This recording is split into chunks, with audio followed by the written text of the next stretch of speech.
నమస్తే రమ్మగారు. నమస్తే జయ. రమ్మగారు, ప్రతిరోజు దేవుడికి నైవేద్యమో ప్రసాదమో పెడుతూ ఉంటాం కదండి. దేవుడికి పెట్టిన ఆ ప్రసాదంలో ఏదో శక్తి ఉంటుంది రమ్మగారు. రుచే మారిపోతుంది. దేవాలయాల్లో చేసిందైతే అసలు చెప్పనక్కర్లేదు. దేవాలయాల్లో ఉండే పులిహోర మనం ఇంట్లో ఎంత శ్రద్ధగా చేసినా ఆ రుచే రాదనమాట. ఏమి శక్తి వస్తుందండి ఆ ప్రసాదానికి? దైవత్వం. అంతే కదా. రెగ్యులర్గా మనం చేసుకునే దానికి పూర్తి తేడా అనిపించేస్తుంది. తర్వాత ప్రసాదం పెడతాం కదా, పెట్టి కొంచెం సేపు అక్కడ ఎవరు ఉండకూడదు, బయటకు వచ్చేసేయండి, దేవుడి రూమ్లో ఉండొద్దు అని చెప్తారు. అంటే స్వామి ఆ ప్రసాదాన్ని తింటారా, చూస్తారా, ఏం జరుగుతుంది? గుళ్ళో ప్రసాదం అంటే గుడిలో ఒక ప్రత్యేకమైన వాతావరణం ఉంటుంది. మన ఇంట్లో లాగా ఉండదు కదా. అవును కదా. ఒక ప్రత్యేకమైన స్తోత్రాలు, శ్లోకాలు, మంత్రాలు, హారతులు, తులసిమాలలు, పుష్పమాలలు, తర్వాత ఒక ప్రత్యేకమైన చాంటింగ్. మనం ఏ ఇంట్లో ఏం చదివినా గుళ్ళో చదివినట్టుగా రాదు. అస్సలు గుళ్ళో చదివినట్టుగా ఉండదు. అక్కడ మోగే గంటలు, ఆ గుడి తాలూకు నిర్మాణం, దీనివల్ల అక్కడున్న ప్రసాదానికి దైవత్వం వచ్చేస్తుంది.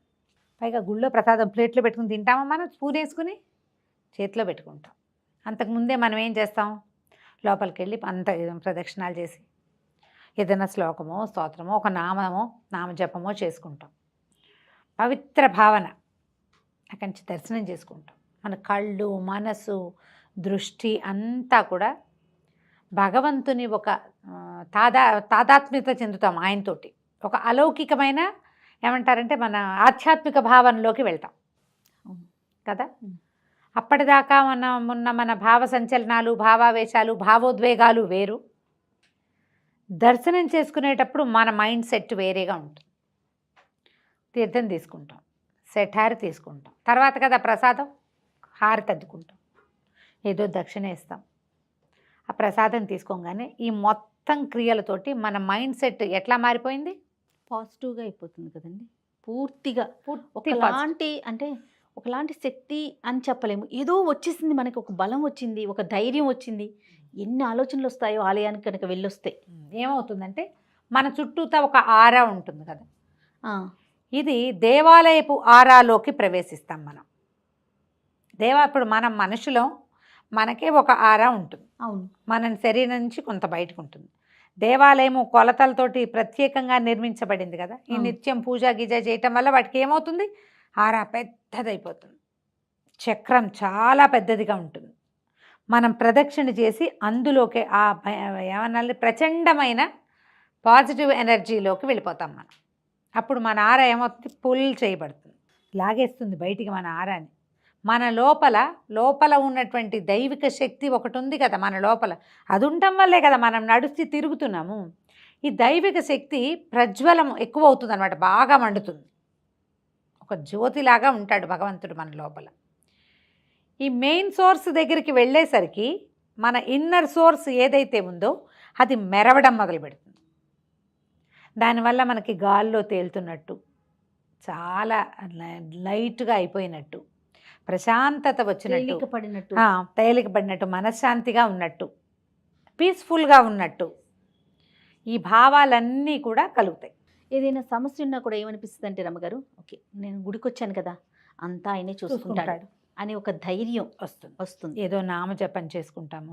మనం నామజపం ఇంట్లో చేసుకునే దానికి దేవాలయంలో చేసిన దానికి తేడా ఉంది. గోశాలలో కూడా మీరు ఇదే పొందుతారు, ఇలాంటి భావన. తెలిసినా తెలియకపోయినా జయ, ఓకే బాగా తెలుసు అనుకో మన దాని. ఇప్పుడు నేను చెప్తున్నానా, మీరు ఇదేంటి అని ఫీల్ అయ్యి తెలుసుకోవడానికి ప్రయత్నం చేస్తే ఇంకా ఎక్కువ వస్తుంది. ఏమీ తెలియకపోయినా లైట్ ఫీల్ వస్తుంది. దీపం దగ్గరికి వెళ్ళగానే వెలుగు మన కంటికి కనపడ్డట్టు, లోపల వెలుగుకి తెలిసిపోతుంది మనం ఇక్కడికి వెళ్ళాము అని. నీ బుద్ధికి తెలియదు, నువ్వు అజ్ఞానివి అయినా సరే నీ ప్రశాంతత వస్తుంది, బాగుంది అనిపిస్తుంది. దానికి ఒక పేరు పెట్టలేవు నువ్వు, దీనివల్లే నీకు తెలియదు కరెక్ట్ అండి, కానీ జరిగిపోతుంది.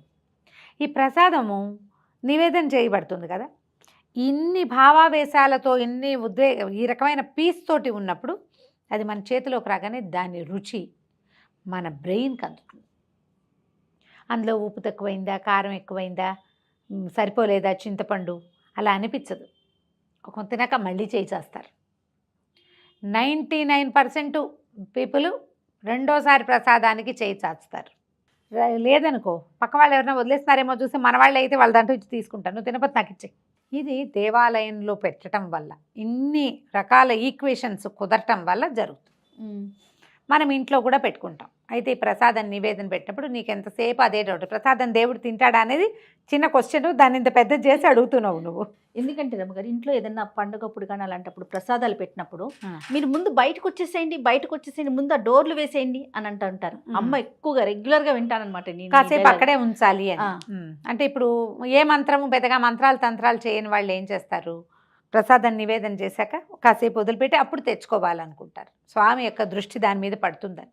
ఇప్పుడు మనం ఇంత ప్రసాదం పెట్టాం, అందులో నుంచి ఏం ఖర్చు అవ్వదు, ఒక్క మెతుకు కూడా తిండు. ఆయనకి ఎందుకు, అన్నీ ఇచ్చింది ఆయన అయితే ఆయనకి మన అన్నం కావాలి, అక్కర్లా. కాకపోతే ఏం చేస్తాడంటే అందులో నుంచి సూక్ష్మాంశాన్ని భగవంతుడు తీసుకుంటాడు. మనం ఏ ప్రతిమా రూపాన్ని ఆరాధిస్తున్నామో ఆయన మన యొక్క శ్రద్ధని ఈ ప్రసాదం నుంచి తీసుకుంటాడు. ప్రసాదంగా పెట్టినవన్నీ బాగానే ఉంటాయి, నైవేద్యంగా పెట్టినవన్నీ బాగానే ఉంటాయి. ఇప్పుడు మంత్రము అది చదివే అలవాటు ఉన్న వాళ్ళు ఏం చేస్తారు, ముందు ప్రాణాహుతులు ఇస్తారు, 5 ఆహుతులు ఇచ్చి ఈ నివేదయామి అని చెప్పుకుంటారు, ప్రసాదం చూపిస్తారు. తర్వాత ఉత్తరాపోసనం అన్నం తిన్న తర్వాత చేయి కడుక్కోవటానికి నీళ్లు, హస్తౌ ప్రక్షాళయామి, పాదౌ ప్రక్షాళయామి, ముఖే పునరాచమనీయం సమర్పయామి, ముఖానికి మళ్ళీ ఆచమనం, ఇంకొకసారి నీళ్లు. ఇవన్నీ మంత్రాలు ఒకదాని వెనకాల ఒకటి జరుగుతాయి. మనం లేచి వెళ్ళిపోయి తలిపే ఎక్కర్లా. ఇవన్నీ అయిన తర్వాత ముఖమండపార్థం తాంబూలం సమర్పయామి అని తాంబూలాన్ని కూడా సమర్పిస్తాం. వినాయక చవితి అప్పుడు లేచి వెళ్ళాం, ఇవన్నీ చేస్తారు, అందరూ చేస్తారు. రెగ్యులర్గా పూజా విధానం షోడశోపచారాలు ప్రాక్టీస్ ఉన్న వాళ్ళు ఇది చేస్తారు. నివేదన చేసిన తర్వాత అప్పుడు హారతిస్తాం, నీరాజన విధి. దాని తర్వాత పునఃపూజ ఏదో చేసి, రోజువారీ చేసే పూజల్లో పునఃపూజలు చేయరు. నయం తాంబూలం సమర్పయామి అయిన తర్వాత అక్షతలు శిరస్సు మీద వేసుకోవటం, నమస్కారం చేస్తే ఈ క్రియ లోపల భగవంతుడు మనం పెట్టిన ప్రసాదాన్ని చూసేస్తాడు. ఆ తర్వాత మనం దాన్ని తెచ్చేసుకోవచ్చు. ఈ సూక్ష్మాంశంలో గ్రహించడం, స్థూలంగా ఉన్న ఆ పదార్థాన్ని మనకే వదిలిపెడతాడు, అందులో నుంచి సూక్ష్మాంశాన్ని గ్రహిస్తాడు. అందుకని నిత్యము నివేదన. 5 పంచోపచారాలు చేసినప్పుడు కూడా ధూపదీప నైవేద్యాలు, తాంబూలము, హారతి, లేదా ధూపదీప నైవేద్యాలు, నమస్కారము, హారతి, ధూపం దీపంతో పాటు నైవేద్యం అని స్పష్టంగా పంచోపచారాల్లో చెప్పబడింది. నువ్వు ఇంత పటిక బెల్లం పెట్టు, అంత ఒట్టి బెల్లం ముక్క పెట్టు, కాస్త అంత పెసరపప్పు నానబెట్టి చెంచాడు నానబెట్టి నీళ్ళు ఉంచేసి తడి పెసరపప్పు పెట్టు, దాని మీద బెల్లం ముక్క, కొబ్బరికాయ కొట్టు, అరటిపళ్ళు పెట్టు, దానిమ్మ పండు పెట్టు, ఏదైనా పెట్టు, అన్నం వండి అన్నం పెట్టు, ఈ చిప్స్ చిటి దొరుకుతాయి పటిక బెల్లం, పంచదార చిప్స్ అవైనా పెట్టు. ఆ లైన్ ఏంటంటే నీ యొక్క శ్రద్ధని సూచిస్తుంది. 5 ఉపచారాలు చేసి భగవంతుణ్ణి నేను నిన్ను ఆశ్రయించుకుని ఉన్నవాడిని అని చెప్పటం. నువ్వు ఇన్ని పటిక బెల్లం పలుకులు పెట్టినా పుచ్చుకుంటాడు, ఇంత గిన్నెడు పరమాన్నం చేసి పెట్టినా తీసుకుంటాడు. నిన్న పటిక బెల్లం పెట్టాడు, వాడు పాయసం పెడుతున్నాడు, వీడు దుప్పతగా అనుకోడు భగవంతుడు. నిన్నటి నీ శ్రద్ధని ఇవాల్టి నీ శ్రద్ధని కూడా గ్రహిస్తాడు. పటిక బెల్లం అయితే ఒక వరమే ఇస్తాడు, పరమాన్నం అయితే పెద్ద వరం ఇస్తాడు అనుకోవద్దు. లేదు, నైవేద్య విధి నువ్వు నిర్వర్తించావా లేదా, ఆ ప్రసాదాన్ని తీసుకోవటం. ప్రసాద స్వీకారం మానేయకూడదు పొరపాటును కూడా. ఏదో వెళ్తున్నావు వాళ్ళ ప్రసాదం అంటే పంచి పెడతారు, మాకు వద్దు అనకూడదు, ఖచ్చితంగా తీసుకోవాలి. అయితే ఒక చిట్టి కథ ఉంది చూడు, దీని కనెక్షన్. ప్రసాదం తింటాడా అని ఓ ప్రశ్నిస్తూ ఉంటారు. ఒక గురువుగారు సరే సమాధానం చెప్పరు, పిల్లలందరినీ చదువుకోమంటారు. చదువుకోమంటే చదువుకుంటారు. ఈ పిల్లాడు ఎవరైతే ప్రసాదాన్ని దేవుడు పెడతా తింటాడా అని అడిగిన పిల్లాడిని పాఠం అప్పచెప్పమన్నారు. వాడు పద్యం అప్పచెప్పాడు. గురుగారు, ఎరా ఈ పద్యం తీసేసావా పుస్తకంలో నుంచి అన్నాడు. అబ్బాయి ఇదిగోండి అని పుస్తకం చూపించాడు. పుస్తకంలో ఉంది కదా, మరి నీకెలా వచ్చిందిరా అని అడిగాడు గురుగారు. నా మస్తకంలో ఉందండి అన్నాడు వాడు. మరి పుస్తకంలో నుంచి నువ్వు తీసావు, పుస్తకంలో ఉండకూడదు. ప్రసాదం నివేదన చేసావు, ఇంత గిన్నెంతా అక్కడే ఉంది, నువ్వు ప్రసాదం పుచ్చుకున్నావు. మరి ఏది ఎట్లా, మరి పుస్తకంలోనే ఉండాలి కదా. అదే ఎందుకు లేదు, పుస్తకంలో ఉన్నది నువ్వు చదివి నీ మనసుకు స్వీకరిస్తే మనసులోకి తీసుకుంటావు. పుస్తకంలో విద్య పుస్తకంలోనే ఉంటుంది, నీ మస్తకంలో కూడా నువ్వు తీసుకోగలిగావు. ఎట్లా గ్రహించావు దాన్ని, నువ్వు తీయాలిగా అక్కడి నుంచి, బుద్ధితో గ్రహించావు. భగవంతుడు అంతే కంటితో తీసుకుంటాడు. ఆ కన్ను ఎలాగా నీ యొక్క శ్రద్ధ వల్ల భగవంతుడి కన్ను నీ యందు తెరుచుకుంటుంది. నిన్ను దేవుడు ఎప్పుడు చూస్తాడు? అందరినీ చూస్తాడు. ప్రపంచం అంతటిని ఆయనే సృజించాడు, అందరినీ చూస్తాడు. నువ్వు పిలిస్తే ఇంకా బాగా చూస్తాడు, నువ్వు తలుచుకుంటే ఇంకా బాగా చూస్తాడు. నువ్వు ఎందుకు తలుచుకున్నావో చూస్తాడు, లేదా నీ పని నువ్వు చేసుకుంటూ ఉంటావు, చూస్తూ ఉంటాడు నిమిత్త మాత్రుడుగా దేవుడు. నువ్వు దీపం పెట్టావు, అబ్బా వీడికి దీపం పెట్టాడు, వీడి శ్రద్ధాళువు. ధూపం చూపించావు, బాగుంది. ప్రసాదం అబ్బో వీడి ప్రసాదం కూడా చూపిస్తున్నాడు. నమస్కారం చేసావు, వీడు శ్రద్ధ. వీడి నమస్కారానికి ప్రతి నమస్కారం చేయాలని చూస్తాడు భగవంతుడు. భగవంతుడు ప్రతి నమస్కారం అంటే ఎట్లా చేస్తాడు?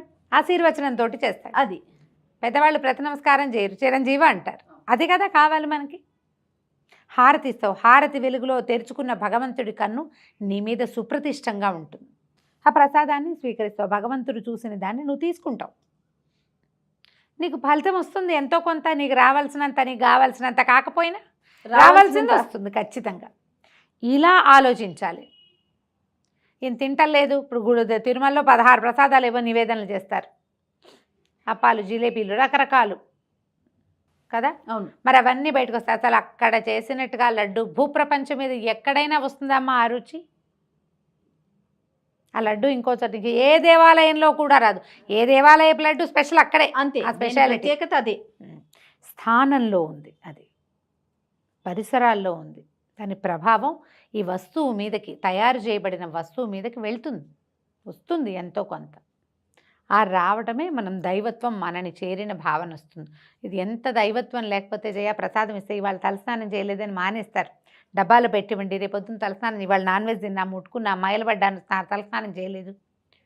తిరుపతి ప్రసాదం తలస్నానం చేసుకుని తినాలనే జాతిలో ఉన్నాం మనం. అవును. ప్రసాదానికి అంత గౌరవం ఉంది. నిజానికి మనం తినే ప్రతి లడ్డు భగవత్ సన్నిధికి చేరిందో లేదో మనకు తెలియదు, కానీ సాన్నిధ్యం నుంచి వచ్చిందన్న నమ్మకం మంది. అవునండి కదా. ఖచ్చితంగా నమ్మకంతో ఉండండి. దేనికైనా ప్రధానమైంది నమ్మిక. భగవంతుని ఎదు నమ్మికుంటే ఆయన తింటాడా తిండా, చూస్తాడా చూడ్డా, ఈయన పెట్టాలా, ఈ ప్రశ్నలు రానే రావు అస్సలు. కానీ ఒక మంచి ఉదాహరణ చెప్పారు రమ్మగారు. ఎక్సలెంట్, చాలా బాగుంది. నమస్తే అండి. నమస్తే.